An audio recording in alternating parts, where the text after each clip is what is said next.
Alors, NFT, pouvez-vous nous rappeler de quoi il s'agit? En fait, les NFT, ça s'appelle Non-Fungible Token. Ce sont des certificats numériques qui sont adossés à une blockchain, qui peut être Ethereum, Tezos. Et en fait, cela certifie la propriété d'un fichier, qui est un fichier digital, qui peut être un JPEG, un MP3, un MP4. Et comme ça, on connaît qui est le créateur ou qui est le propriétaire du fichier. Alors, aujourd'hui, quel est le développement des NFT en France?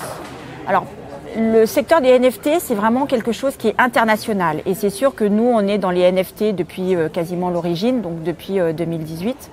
Ce qu'on constate, c'est qu'en France, c'est encore une tendance qui émerge. Il y a de plus en plus d'acteurs, notamment depuis 2021 avec la bande de Beeple, où là, il y a eu un essor mondial incroyable, et notamment en France.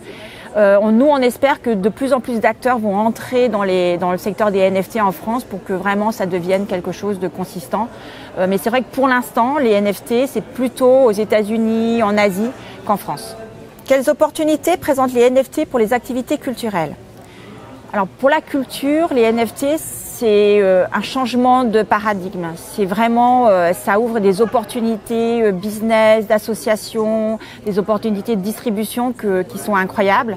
À la fois, on va dire pour les spectacles, le spectacle vivant, la billetterie, pour les artistes qui découvrent avec les NFT, je pense, un nouveau moyen de vendre et de se faire connaître. Notamment, on pense maintenant à la photographie, aux artistes digitaux qui, grâce aux NFT, ont une possibilité de pouvoir montrer leurs œuvres et les vendre. On pense à l'architecture avec toutes les possibilités qu'offre le métaverse. Donc en fait, dans toutes les activités culturelles, pour nous, en tout cas pour moi, les NFT, ça représente une révolution pour ce secteur-là. Et c'est vraiment important, notamment, que la culture rentre dans les NFT. Quel changement pour les publics de la culture? Alors pour la culture, les NFT, c'est vraiment un changement de paradigme, une ouverture sur un monde différent qui va permettre aux créateurs d'être indépendants, qui va permettre à des entrepreneurs de la culture de pouvoir trouver des nouveaux business models, des nouveaux moyens de gagner de l'argent, de nouveaux moyens d'être distribués. Donc ça va aller, on va dire, du ticketing jusqu'à la création. Donc pour la culture, quel que soit le métier de la culture, à chaque niveau, il y a des opportunités pour les NFT.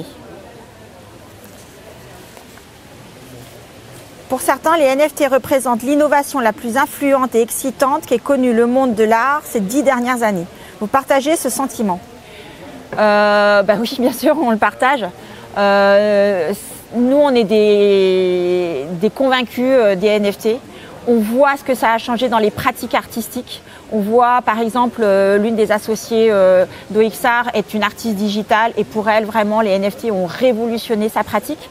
Elle est passée de la création digitale à de la création uniquement adossée à des NFT.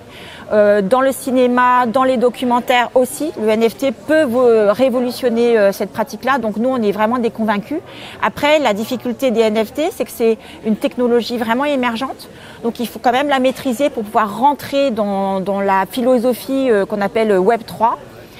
Tout le monde n'est pas capable de le faire. Et donc là, effectivement, comme toutes les nouvelles technologies, il faut faire attention. Mais on pense vraiment que pour la culture, les NFT sont pas la fin de l'art comme on a pu l'entendre parfois, mais sont vraiment une porte ouverte à de nouveaux modes d'expression et des opportunités incroyables pour la culture.